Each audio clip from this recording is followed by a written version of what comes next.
આ રેસીપીના એટલા બધા વિડીયો વાયરલ થયેલા છે અને જોવાથી એમ લાગે કે નહીં જ ભાવે, પણ ટ્રાય તો કરવી પડે.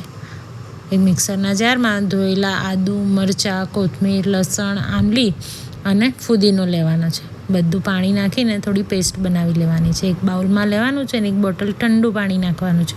થોડા બરફના ટુકડા પણ નાખવાના છે. પછી મીઠું, સંચળ, કોથમીર અને ચીલી ફ્લેક્સ નાખી દો. બીજી બાજુ એક વાડકી દાળને 1 થી 1.5 કલાક માટે પલાળી લીધી છે. તેને પણ મિક્સરમાં પીસી લો. અંદર મીઠું, મરચું, હળદર, જીરું અને 1 ચમચી બેસન નાખો. સારી રીતે મિક્સ કરી અને નાના નાના વડા તળી લેવાના છે. અંદર સુધી તળાઈ જાય તે રીતે વડાને મીડિયમ ફ્લેમ પર તળી લેવાના છે. બીજી તરફ એક ડુંગળીને ઝીણી સમારી લેવાની છે અને આ ગરમ ગરમ તળાયેલા વડા બનાવેલા એકદમ ઠંડા પાણીમાં ઉમેરી લેવાના છે. ઉપરથી ઝીણી સમારેલી ડુંગળી નાખી અને અડધાથી 1 કલાક માટે આ વડાને પાણીમાં રહેવા દેવાના છે. એકદમ ઠંડા પાણીમાં ખાટા, મીઠા, તીખા, ચટપટા ટેસ્ટવાળી આ પાણીપુરી લવરને તો બહુ જ ભાવશે. રેસીપી ગમી હોય તો લાઈક, શેર ને કોમેન્ટ જરૂર કરજો. Thank you.